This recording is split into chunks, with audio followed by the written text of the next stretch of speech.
সাবেক প্রধান বিচারপতি খায়রুল হক দেশের সবচেয়ে বড় শত্রু, দেরিতে হলেও তার বিরুদ্ধে ব্যবস্থা নেওয়ার সন্তুষ্টি জানিয়েছে বিএনপি। আর বৃহস্পতিবার দলটির মহাসচিব মির্জা ফখরুল ইসলাম আলমগীর জানিয়েছেন, তত্ত্বাবধায়ক সরকার নিয়ে তার দেয়া রায় রাষ্ট্রবিরোধী ছিল, যে কারণেই রাজনৈতিক সংকটের সৃষ্টি হয়। আইন অনুযায়ী তার দৃষ্টান্তমূলক শাস্তির দাবি জানিয়েছেন মির্জা ফখরুল। শফিকুল হকের প্রতিবেদন। 2010 সালের 27 সেপ্টেম্বর দেশের 19তম প্রধান বিচারপতি হিসেবে নিয়োগ পান খায়রুল হক।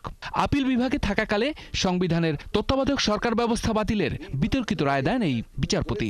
সেটা তিনি সেদিনকে প্রকাশ করেছেন। বৃহস্পতিবার সকালে এবিএম খায়রুল হককে ধানমন্ডি থেকে গ্রেফতার করে ঢাকা মহানগর পুলিশের গোয়েন্দা বিভাগ, যে ঘটনায় স্বস্তি জানিয়েছেন বিএনপি মহাসচিব মির্জা ফখরুল ইসলাম আলমগীর। বিলম্বে হলেও যে এতদিন পরে তার বিরুদ্ধে যে ব্যবস্থা গ্রহণ করেছে সরকার, সেজন্য সরকারকে আন্তরিক ধন্যবাদ। গুলশানে সাংবাদিকদের সঙ্গে আলাপকালে মির্জা ফখরুল জানান, রাষ্ট্রের গুরুত্বপূর্ণ পদে থেকে দেশের অনেক বড় ক্ষতি করেন খায়রুল হক। বিচার বিভাগের প্রতি আস্থার জায়গাটি ধ্বংস হয় সাবেক এই বিচারপতির হাত ধরেই। জনগণের সঙ্গে প্রতারণা করেছেন, রাষ্ট্রের সঙ্গে প্রতারণা করেছেন সাবেক বিচারপতি খায়রুল হক সাহেব।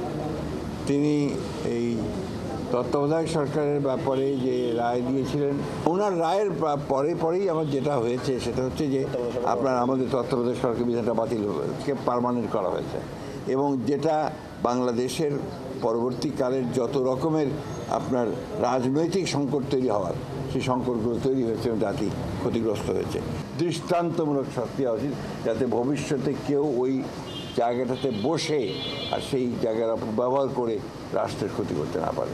এদিকে রাজধানীর শিশু একাডেমি ভবনটি ভেঙে ফেলা বা স্থানান্তরের প্রক্রিয়ায় প্রতিবাদ করেন মির্জা ফখরুল। ভবনটিকে ভেঙে ফেলার জন্য একটা কথাবার্তা চলছে বা এই ধরনের প্রক্রিয়া গ্রহণ করা হচ্ছে।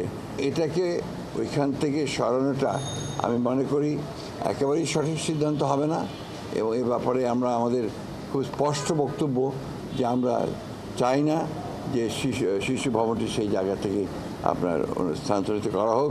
ভবনটি ভেঙে ফেলা হলে তা শিশুদের মেধা ও মনন বিকাশে বাধা হয়ে দাঁড়াবে বলেও মনে করেন এই বিএনপি নেতা। আমার মনে হয় যে জাতি গঠনের ব্যাপারে এটা একটা বাধা হয়ে দাঁড়াবে। শফিকুল হক, ৭১, ঢাকা।